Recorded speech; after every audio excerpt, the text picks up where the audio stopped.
Hello, ChurchAlive. Last Sunday, our President called on the nation to stand united during a very difficult time in our global history.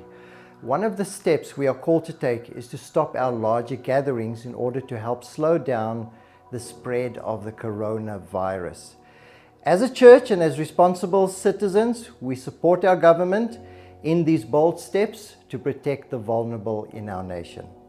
I believe that the steps we are about to take as a church into the next few weeks are significant. Right now, the church is needed more than ever. This is not our time to withdraw into a space of fear and self-preservation. This is, in fact, one of the greatest opportunities for the church to rise up and shine the light of the gospel. We have a choice. We can either see this season as an attack from the devil and go into defense and survival mode, or we can see this for what it really is, an incredible opportunity to do what we are called to do. Even though we will not be gathering in a physical sense, I believe that this season allows us a greater opportunity to become even more connected and unified than ever before.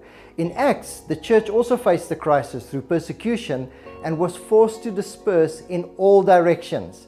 The end result? People of all nations heard the gospel message of Jesus from those who were dispersed.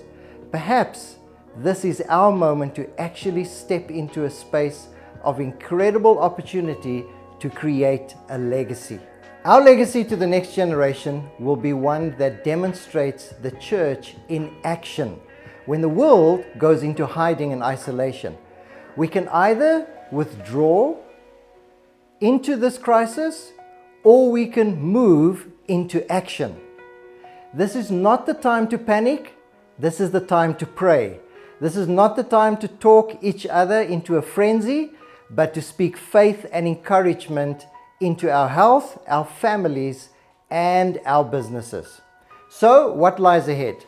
For at least the next few weeks, we will not be gathering on our campus, but we will remain connected in other ways. We will be strengthening our connections through life groups and online. By doing church differently, we are going to take hold of an opportunity to be the church to a world who is desperate for hope and peace right now. What does that mean for you? We would like you to be connected in small groups. We are not called into isolation.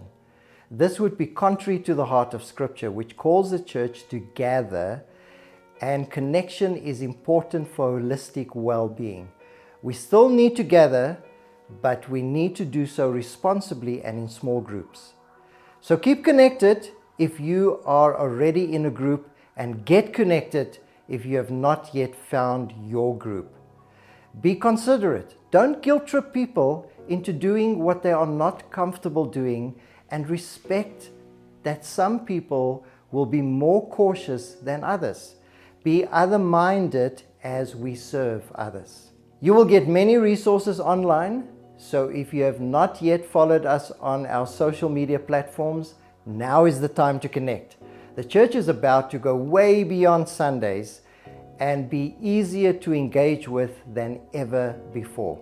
On Saturday, the next message in our series, Move, will be available as a podcast and a video. I cannot wait to share this message with you. The topic, Overcome Obstacles, is so relevant to the changes we are experiencing right now. So make sure you do not allow any obstacles to stand in your way. During the week, additional resources and clips will be posted to meet the needs of your kids and teens as well. So this weekend, get together as a family and in small groups, pray, sing, worship, read the Psalms, then listen to the message together, pray again, encourage one another, make plans on how you can shine light and hope into your community. Is there an elderly person who needs shopping done? Is there a family who are not well? How can you support and help them? Be the church. Invite others into your circle of hope and peace. This is a great time for life groups to grow. An epidemic of fear is a far greater threat to our community right now than the virus itself. We will fight fear with the love that God has deposited into our hearts. John reminds us, God is love, and all who live in love live in God, and God lives in them. And as we live in God, our love grows more perfect, so we will not be afraid. Such love has no fear, because perfect love expels all fear. Our city needs us right now. Your community needs you right now. Don't isolate yourself, child of God. We have not been given a spirit of fear. Let us be bold, faithful, and wise in our action. Consider one another. Watch what goes into your mouth, but also watch what comes out of your mouth. We are called to encourage and build one another up in the faith. So let's do so with prayer, care, and clean hands. Love you madly.